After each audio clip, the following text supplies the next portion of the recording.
సుమన్ టీవీలో మీ business promotions కోసం ఈ కింది నెంబర్ను సంప్రదించగలరు.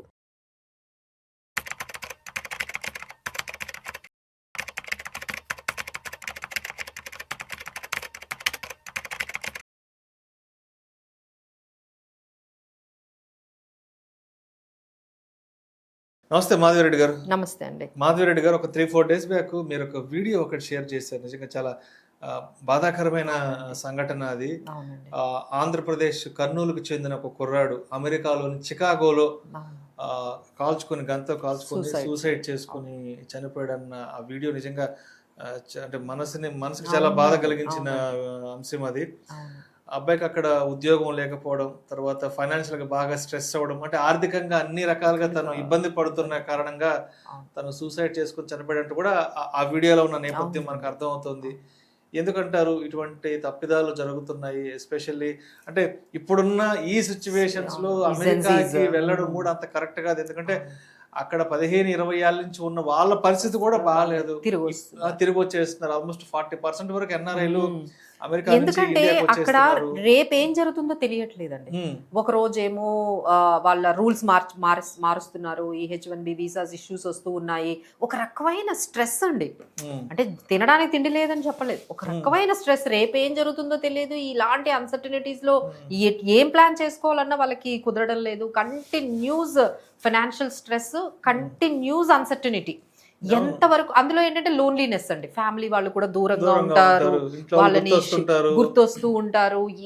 ఆ రకమైన అంటే చాలా ఉన్నాయండి. అంటే ఇందులో ఫైనాన్షియల్ ప్రాబ్లమ్స్ ఉన్నాయి, అలానే ఫ్యామిలీ దూరంగా ఉండడము, లోన్లీనెస్. ఇలాంటి ఫైనాన్షియల్ డిస్ట్రెస్ లో ఎవరితో షేర్ చేసుకోలేరు. షేర్ చేసుకుంటే వాళ్ళు ఏమనుకుంటారు, ఇంత దూరం మనం ఏదో సాధిద్దామని వచ్చాము, ఇప్పుడు మళ్ళీ వెనక్కి వెళ్ళడం కూడా వాళ్ళకి చాలా పెయిన్ఫుల్. వెనక్కి రావడం అనేది కొంచెం ఆ వెనక్కి రావడం అనే ఆప్షన్ ని వాళ్ళు అంత దీనిగా, అది లాస్ట్. ఇక కొంతమంది అయితే ఇంక ఈ అబ్బాయి విషయంలో అబ్బాయి రాకుండా ఈ విధంగా ఈ ఫైనాన్షియల్ స్ట్రెస్ ని తట్టుకోలేక అన్ని రకాలుగా. ఎందుకంటే అబ్బాయి 2 years ఇక్కడ జాబ్ చేస్తూ ఉన్నాడు. ఆ తర్వాత ఇంకా మంచి పొజిషన్ లోకి వద్దాము, ఇంకా బాగా సంపాదించుకుందాము, సాధిద్దాము, వెల్ బీయింగ్ అవుదాము. ఇక్కడ ఉంటే అంత ఇన్కమ్స్ మనము గెయిన్ చేయలేకపోతున్నాము, ఇంకొంచెం బెటర్ చేయొచ్చు కదా US అని. ఆ అబ్బాయి ఏం చేశాడంటే, వాళ్ళ ఫ్యామిలీ కూడా నార్మల్ ఫ్యామిలీ, సో వాళ్ళు కూడా ఎడ్యుకేషన్ లోన్లు కూడా ఎంత తీసుకుంటున్నారు చూడండి, 70 లక్షలు. అంతే కదండి. మరి అక్కడికి వెళ్ళి 2 years ఉండాలి, మరి ఆ ఖర్చులన్నీ భరించుకోవాలి, అప్పుడే జాబ్ రాదు. అక్కడ కూడా చాలా రెస్ట్రిక్షన్స్ పెట్టేశారండి. అప్పుడులా లేవు కదా ఇప్పుడు సిచ్యువేషన్స్. పార్ట్ టైములు జాబులు చేసుకోవడానికి అంత వెసులుబాటు ఉండట్లేదు. ఆ తర్వాత మీకు కోర్స్ అయిపోయిన వెంటనే జాబ్ వచ్చే అవకాశాలు కూడా కనిపించడం లేదు. సో ఇక్కడ 70 లక్షలు లోన్ తీసుకొని అక్కడ వాళ్ళంతా కూడా ఫార్మర్ బ్యాక్గ్రౌండ్ అయ్యి ఉండొచ్చు. వాళ్ళకి ఈ అబ్బాయి ఏమని చెప్తాడు, నేనే తీర్చుకుంటాను, ఆ డెట్ అంతా నేనే తీర్చుకుంటాను, ఆ బాధ్యత అంతా నాదే అని అబ్బాయి అక్కడికి వెళ్ళిన తర్వాత ఇక్కడ తీర్చే అవకాశం తల్లిదండ్రులకు ఉండడం లేదు. సో ఆ అబ్బాయి అక్కడ జాబ్ టైంకి దొరక్క అక్కడ ఎక్స్పెండిచర్ని, అక్కడ ఇన్ఫ్లేషన్ చాలా పెరిగింది కదండి US లో. అప్పుడులా లేదు. ఇప్పుడు ఇన్ఫ్లేషన్ మెయింటైన్ చేసుకోవడము, ఆ తర్వాత ఎక్స్పెండిచర్ కూడా చాలా పెరిగింది. సో ఈ విధంగా ఇలాంటి ఫైనాన్షియల్ సిచ్యువేషన్లోకి వెళ్ళిపోతున్నారు. హ్యూజ్ డెట్స్, ఎడ్యుకేషన్ లోన్స్ తీసుకుంటున్నారు. బట్ జాబ్ వచ్చేటప్పటికి అంత ఈజీగా రావట్లేదు. వాళ్ళు ఎక్స్పెక్ట్ చేసిన ఆ ప్రొఫైల్ కానీ ఆ పర్టికులర్ ప్యాకేజెస్ కూడా ఇమీడియట్గా వాళ్ళకి రావట్లేదు. సో దాన్ని మేనేజ్ చేసుకోలేక ఆ డెట్ని పే చేయాలి, ఎలా చేయాలో తెలియక ఫ్యామిలీ బర్డెన్ అవుతుందని, ఇంకా ఈ అబ్బాయి ఉంటే ఇంకా ఫ్యామిలీకి బర్డెన్ అవుతుంది. ఎన్ని మంత్స్ మీరు పంపించగలరండి యాజ్ ఏ పేరెంట్ కింద? ఎన్ని మంత్స్ పంపిస్తారు మీరు అబ్బాయిని? ఎన్ని రోజులు మీరు అక్కడ 1 lakh పంపిస్తారు? ఎవ్రీ మంత్ అబ్బాయి మెయింటెనెన్స్ కావాలి.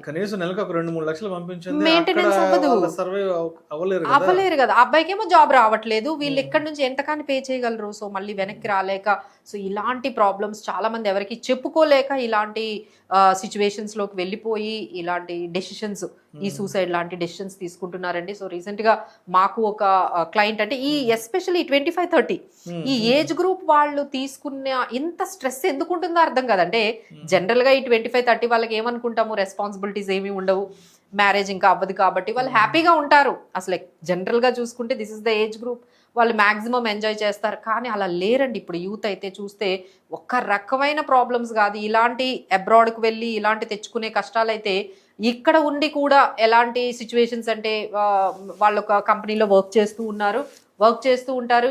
ఎలాంటి ట్రేడింగ్లు చేసుకోవడము, మనీ పోగొట్టుకోవడము, అంటే ఎంతవరకు రిస్క్ తీసుకోవచ్చు అనేది వాళ్ళకి తెలియట్లేదండి. అంటే ఫైనాన్షియల్గా వాళ్ళకి ఆ లిటరసీ లేకపోవడం కానీ, లేకపోతే ఈ ఫైనాన్షియల్ మ్యాటర్స్ని, మనీ మ్యాటర్స్ని అర్థం చేసుకోకపోవడం వల్ల వాళ్ళు ఏం చేస్తూ ఉన్నారంటే చాలా క్యాజువల్గా తీసుకుంటున్నారు. ఎప్పుడైతే వాళ్ళు ఆ పర్టికులర్ ప్రాబ్లమ్ని మెయింటైన్ చేస్తూ ఉన్నారో వాళ్ళ ఫ్యామిలీ ఎవరైతే ఉన్నారో వాళ్ళకి చెప్పరు ఫస్ట్, ఎందుకంటే వాళ్ళ సిచ్యువేషన్లో లేరు. ఆ అబ్బాయికి ఏదైనా లాసెస్ వస్తే కెపాసిటీ అయితే వాళ్ళకి లేదండి. సో మెయిన్ చెప్పేది ఏంటంటే మీరు ఎంత రిస్క్ తీసుకోవాలి, మనం తీసుకునే కెపాసిటీ లేకపోతే అసలు తీసుకోకూడదు కదండి. ఎందుకు ట్రేడింగ్ చేస్తున్నారు? డబ్బులు పోగొట్టుకుంటే మీకు దాన్ని కాంపన్సేట్ చేసే ఆ అవకాశం మీకు లేదు. మీకు వచ్చే శాలరీ 60,000 70,000, ఇక్కడ 3-4 లక్షలు మీరు పోగొట్టారు. అది పేరెంట్స్ తీర్చే అవకాశం లేదు, వాళ్ళే చాలా ప్రాబ్లమ్స్లో ఫేస్ చేస్తూ ఉన్నారు. సో ఇలాంటివన్నీ కూడా కొంతమంది యూత్ ఈ పర్టికులర్ కేటగిరీలోకి వెళ్ళిపోతూ, మీరు నమ్మరండి, నాకు తెలియని ఎప్పుడు చూడని యాప్స్ అన్నీ కూడా వాళ్ళకి తెలుసండి. అంటే టెక్నాలజీని వాళ్ళు ఎలా వాడుకుంటున్నారో చూడండి. టెక్నాలజీని వాడుకొని ఏదో క్లౌడ్ ట్రేడింగ్ అంటున్నారు, ఏఐ ట్రేడింగ్ అంటున్నారు, ఏఐ టూల్స్ అంటున్నారు, వాటితో ఏవో చేజింగ్ షార్ట్ టర్మ్గా మనీని మనం ఎక్కువగా బిల్డ్ చేసేసుకోవాలి, మనం ఏదో నిరూపించేయాలి అని చెప్పి వాళ్ళు, అంటే వాళ్ళకి వస్తున్న 50-60 సరిపోవట్లేదు వాళ్ళ లైఫ్ స్టైల్కి.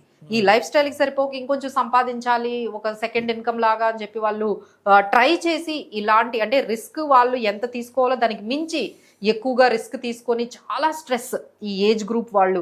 అంటే ఒకవైపు లైఫ్ స్టైల్ మెయింటైన్ చేయాలి, ఒకవైపు పెద్ద పెద్ద ఆస్పిరేషన్స్ ఉంటాయి, కంపారిజన్స్, నేను ఇంత సంపాదించలేదు, నేను ఇంకా సంపాదించలేదు అనే ఆ కంపారిజన్స్, ఈ లైఫ్ స్టైల్ మెయింటైన్ చేయలేక వాళ్ళ బ్యాక్గ్రౌండ్ మర్చిపోతున్నారండి. మెయిన్ ఏంటంటే మన పేరెంట్స్, వాళ్ళకున్న ఫైనాన్షియల్ సిచ్యువేషన్ ఏంటి, మనం కానీ ఇలాంటి సిచ్యువేషన్కి వెళ్తే వాళ్ళు హెల్ప్ చేయలేరు అనే విషయాన్ని కూడా అర్థం చేసుకోకుండా, వాళ్ళకి చాలా లోన్స్ ఉంటాయి, పెద్ద అసెట్స్ కూడా ఏమీ ఉండవు. సో ఇలాంటి ప్రాబ్లమ్స్లోకి వెళ్తే మాత్రం వాళ్ళని తీసుకురావడం, ఆ యాప్స్ ద్వారా వెళ్ళిపోయి వాళ్ళ సిబిల్ స్కోర్ కూడా ఇప్పుడు మొత్తం పోగొట్టుకుంటున్నారు కదా ఈ ఏజ్ గ్రూప్లో. ఈ 25-30 గ్రూప్లో వాళ్ళు చేసేవి ఎన్ని మిస్టేక్స్ అంటే వాళ్ళ సిబిల్ స్కోర్ పోతుంది, వాళ్ళకి లోన్స్ రావు, బయట హోమ్ లోన్స్ రావు, తక్కువ పర్సనల్ లోన్స్ రావు. సో ఈ యాప్స్ వాళ్ళు పే చేసే, మీరు చూస్తే మీరు నమ్మరండి, 30% ఇంట్రెస్ట్లకి యాప్స్ ద్వారా వాళ్ళు, అంటే ఒక లోన్ తీర్చాలి అంటే మినిమమ్ ఇంకొక యాప్ ద్వారా వెళ్ళి ఆ అమౌంట్ని తెచ్చి వీళ్ళు లోన్స్ అనేవి కడుతూ ఉన్నారు. సో ఈ విధంగా నెమ్మదిగా వాళ్ళు ఎప్పుడో ఒక రోజు అది ఆగిపోతుందండి. మీకు తెలిసే ఉంటుంది, ఏజెంట్స్ ఫోన్ కాల్స్ చేస్తారు, ఆ స్ట్రెస్ ఆ ఏజ్ గ్రూప్ వాళ్ళు భరించలేరండి. ఎందుకంటే వాళ్ళ ఫ్రెండ్స్కి తెలిసిందనుకోండి, దే ఫీల్ యాడ్ అషేమ్డ్. వాళ్ళు ఎవరికైనా తెలిసిందనుకోండి, ఇంట్లో వాళ్ళకి ఫోన్ చేసి చెప్తారు కదా వీళ్ళు, ఈ యాప్కి సంబంధించిన మీరు 2-3 ఈఎంఐలు కట్టకపోతేనే ఫోన్ కాల్స్ వెళ్ళిపోతాయి. ఎందుకంటే వాళ్ళ కాంటాక్ట్స్ అన్నీ తెలుస్తూ ఉంటాయి. సో వాళ్ళ ఫ్రెండ్స్ ద్వారా కానీ వాళ్ళ ఫ్యామిలీకి కానీ తెలిసిందంటే దే ఫీల్ వెరీ అషేమ్డ్. ఆ స్ట్రెస్ని, దీన్ని ఏంటి ఇంత జాబ్ చేసి వీడు చేస్తుంది ఇదా అని ఎప్పుడైతే తెలుస్తుందో, they are taking these kind of decisions ఈ స్ట్రెస్లోకి వెళ్ళిపోయి. సో ఒక్కసారి మీరందరూ కూడా ఈ ఫైనాన్షియల్ మ్యాటర్స్ని, మనీ మ్యాటర్స్ని కొంచెం సీరియస్గా తీసుకుని, అంత ఈజీ కాదండి. They feel like it is very simple money matters అనేవి, but it is not that much. ఒక్కసారి ఆ ప్రాబ్లంకి వెళ్తే కానీ అర్థం అవ్వదు.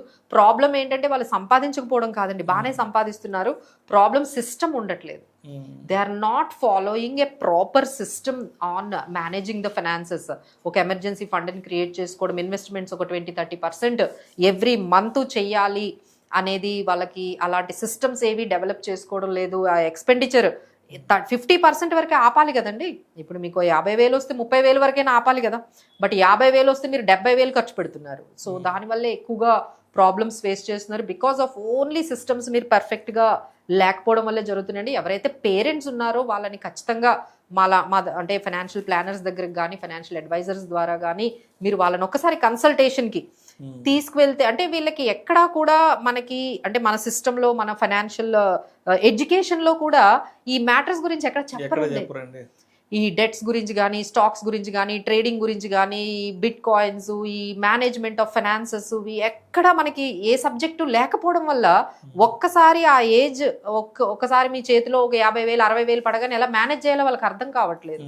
పేరెంట్స్తో కూడా డిటాచ్డ్గా ఉంటున్నారు వీళ్ళు, వాళ్ళు ఓన్ డెసిషన్స్ తీసుకుంటున్నారు. సో ఎవరైతే ఈ ప్రోగ్రామ్ చూస్తున్నారో పేరెంట్స్ కూడా కొంచెం వాచ్ చేసుకుంటూ వాళ్ళ ఫైనాన్సెస్ కొంచెం ఇన్వాల్వ్ అవుతూ ఎవరైనా ఫైనాన్షియల్ ఎక్స్పర్ట్స్ దగ్గరికి తీసుకువెళ్తే ఒక రకమైన కౌన్సిలింగ్, ఎలా ఎలా మేనేజ్ చేసుకోవాలి, మన మనీని ఎలా చేసుకోవాలి, మన గోల్స్ ఏంటి, మనకున్న ప్రాబ్లమ్స్ ఏంటి అనేది మనం ఇనీషియల్ స్టేజెస్లోనే ఐడెంటిఫై చేస్తే మనం ఆ ప్రాబ్లమ్ని అక్కడి వరకు మనం కంట్రోల్ చేయగలమండి. But by the time we know అప్పటికే వాళ్ళు చాలా స్ట్రెస్లో వెళ్ళిపోతున్నారు, అలానే లోన్లీ అయిపోతున్నారు. ఎవరితో షేర్ చేసుకోవాలో తెలియక లోన్లీ అయిపోతున్నారండి. We are there to help you. You can. ఈ మధ్య నాకు వస్తున్న కాల్స్ ఎస్పెషల్లీ క్లయింట్స్ నుంచి డెట్ మేనేజ్మెంట్ గురించి వస్తున్నాయండి. మేడం నాకు ఇన్ని లోన్స్ ఉన్నాయి, నాకు ఎలా కట్టాలో తెలియట్లేదు, మీరు ఏమైనా చేయండి, మీరు ఏమైనా చెప్పండి. అంటే ఎంత స్ట్రెస్ఫుల్ లైఫ్ అందరూ కూడా లీడ్ చేస్తున్నారో అర్థమవుతుంది. Please we are there to help you. Please don't take these kind of wrong decisions, ఇలాంటివన్నీ తీసుకోవద్దండి. There is a solution. Thank you so much. Thank you.